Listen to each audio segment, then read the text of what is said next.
Have you ever wondered what truly happens in the moments just before death? Science may have found a clue. In 2002, a groundbreaking study published in a medical journal revealed something astonishing. Within the final 30 seconds before the heart stops pumping blood to the brain, the brain emits waves identical to those recorded during deep concentration, vivid dreaming, and heightened memory recall. In simpler terms, at the very edge of death, the brain may relive an entire lifetime, a full mental replay of one's memories, triggered as consciousness fades. But this wasn't the first time such an idea was proposed. As far back as 1963, an obscure serialized report described a young soldier who was declared dead during World War II, and came back to life minutes later with memories of something beyond explanation. Today, we reopen this forgotten file. What truly happens during the so-called final minutes? Is death truly an end, or a doorway to something more? This is the story of Job Richie, a soldier, a dreamer, and perhaps a man who returned from the other side with answers we were never meant to know. December 1943, as the world burned under the shadow of World War II, a young American soldier named Job Richie trained relentlessly at Camp Barkley, Texas, one of the largest military bases in the country. He was just 20 years old, a private in the U.S. Army, and unlike many around him, Richie wasn't chasing glory on the battlefield. His dream was quieter, to become a military doctor, to save rather than to kill. But competition was fierce. Only the most exceptional recruits would be chosen for medical training. Richie had the grades, the physical prowess, and the discipline. He had endured weeks of brutal drills, crawling through mud, bearing both heat and exhaustion, inching closer to his goal. Then, just days before graduation, something went terribly wrong. Richie was struck by a sudden and intense fever. Within hours, he was transported to the base hospital, his condition deteriorating rapidly. During a routine chest X-ray, he collapsed. Doctors rushed to resuscitate him, but his heart stopped. Richie was officially declared dead. What happened next defied logic. 9 minutes after his death, something stirred. The body that had already been tagged and covered began to move. But this is not just a story about medical anomaly. It's what Richie claimed to have experienced in those lost 9 minutes, what he saw, felt, and understood. That turns this tale into a chilling enigma. Was it merely the hallucination of a dying brain? Or did Richie, for a brief moment, step beyond the veil of life and death? To understand the answer, we must follow his journey, a journey that began not in the hospital bed, but somewhere else entirely. When Richie opened his eyes, he was no longer in the X-ray room. He stood in a small, unfamiliar chamber. The lighting was dim, sterile. A hospital bed lay at the center, and on it rested a motionless young man. Richie glanced at the figure, but something urged him to leave. His thoughts were fixated on one thing: returning to base. If he stayed in the hospital much longer, he feared he'd miss his chance to qualify for medical school. Driven by urgency, Richie stepped out into the hallway, only to realize something bizarre. No one saw him. No one spoke to him. Not even the doctor walking straight toward him, who passed through him like smoke. It was as if he no longer existed. Still clinging to the idea that it was all a misunderstanding, Richie raced through the hospital's corridors, then out into the night. He ran faster than ever before, until he noticed his feet weren't touching the ground. He was gliding, floating through the air, defying gravity itself. Below him, trees, rivers, rooftops, entire towns. He passed them effortlessly, as if untethered from the physical world. That's when it hit him. This wasn't a fever dream or delirium. Something had changed. Something had separated. He was outside his body. And whatever world he had entered, it wasn't the one he knew. But where was his body? That haunting question pulled him back toward the hospital, and toward a terrifying truth he hadn't yet dared to face. Still disoriented, Richie found himself wandering the quiet corridors of the military hospital. But something was wrong. People moved past him, yet no one responded to his voice. A doctor walked straight toward him. Richie shouted, stepped aside, but the doctor passed through him as if he wasn't there. Richie turned, stunned, watching as the man vanished down the hall without ever noticing his presence. Panic set in. Desperate to make sense of it all, he ran toward the hospital exit. The night outside was still. No one in sight. Richie sprinted, faster than he'd ever moved before, until his feet no longer touched the ground. He was gliding above trees, towns, rivers, not running, but flying. The laws of nature no longer applied. Then came a moment of clarity. He suddenly remembered the lifeless boy he had seen earlier, lying still in the hospital bed, a boy he hadn't recognized at first. But now, a dreadful suspicion took root. What if that body was his? Determined to find the truth, Richie turned back. He raced toward the hospital, passed through its closed gates like a ghost through glass, and searched frantically through ward after ward.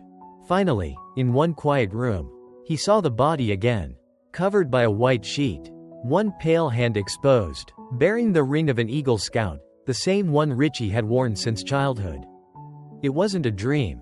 He had died, and now, something was keeping him from going back. Richie stood frozen before the hospital bed. The body beneath the white sheet was unmistakably his.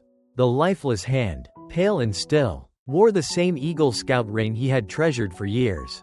He reached out, desperate to pull the sheet back, but his hand passed through it like mist. Again and again he tried, panic mounting with every failed attempt. He was a shadow in a room full of silence. Then, something shifted.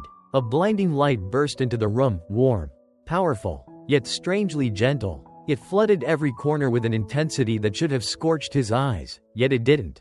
Richie instinctively turned, and from the heart of the light, a presence emerged, not a figure of flesh, but of radiance, human in outline, divine in feeling. Words weren't spoken. Instead, they formed inside his mind, as if thought and voice were one. You are not here by accident. The light didn't accuse, nor did it judge. Richie felt something he had never experienced so profoundly: unconditional love. Vast and forgiving, enveloping him completely. Every flaw, every failure, felt known and accepted. Then came the question, what have you done with the life you were given? Not in terms of achievement or ambition, but compassion. Had he helped others? Had he lived kindly? Richie, once so proud of his medals and honors, suddenly felt small. This was no longer about dying. It was about being truly seen for the first time. The question echoed in Richie's consciousness. What have you done with the life you were given? Before he could form a reply, the world around him shifted again. Surrounding him now was a panorama of moving images, a 360-degree view of his life, unfolding in perfect detail, not as memories recalled, but as vivid scenes relived. From his earliest moments as a crying infant to his proudest achievements as a young soldier. Every second was there, and more. He saw himself learning to walk, being scolded for mistakes, comforting a friend, ignoring a stranger in need. Nothing was missing, not even the thoughts he had in those moments. Every action, every feeling, every intent, laid bare. And then came something he hadn't expected. He began to feel what others had felt because of him.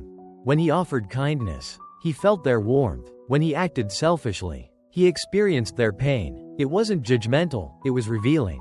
A mirror of consequences stretching beyond what he had ever imagined. In one segment, he saw his mother, a woman he never met in life, having died giving birth to him. But in this vision, she smiled, alive, luminous. She was not a memory. She was present. Richie began to weep, not from fear, but from the overwhelming realization that life is not measured in titles or triumphs, but in how deeply we touch the lives of others. The light remained silent. It didn't need to speak. Richie now understood. As Richie absorbed the weight of his life's impact, the light around him began to fade, not in intensity, but in purpose. It had shown him what he needed to see. Now, it guided him forward. In an instant, he found himself standing in the middle of a busy city street. Yet it wasn't like any city he had known. People bustled through the sidewalks, but there was something strange about them. Some glowed faintly, wrapped in an ethereal shimmer, a kind of protective cocoon. Others lacked that glow entirely. He watched as one of the dim figures drifted aimlessly, trying to speak, to touch, to connect, but no one noticed them.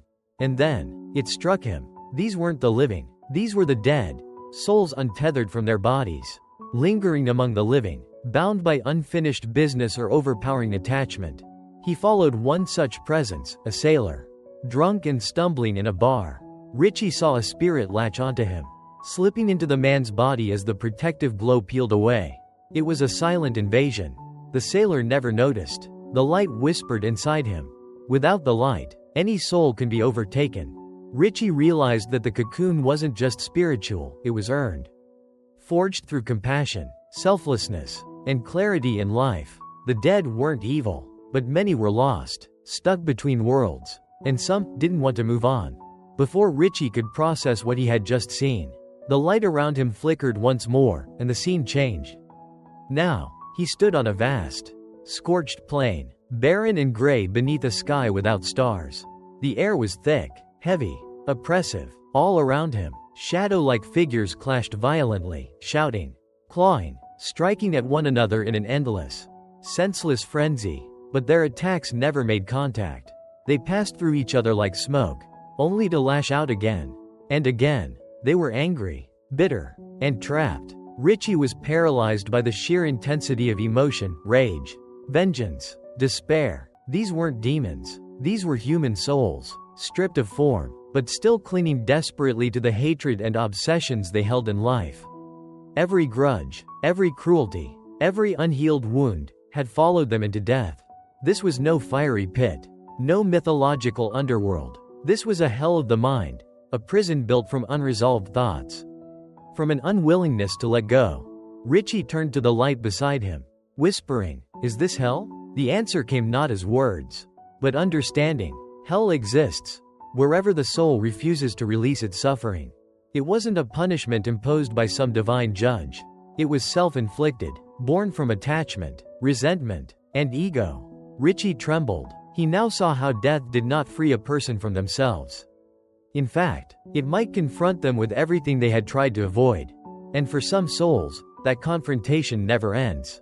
As the desolate plain dissolved into shadow, Richie was lifted once more, this time upward. He emerged into a realm unlike anything he had ever known.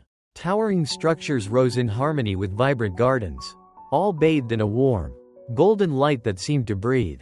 The air itself pulsed with serenity.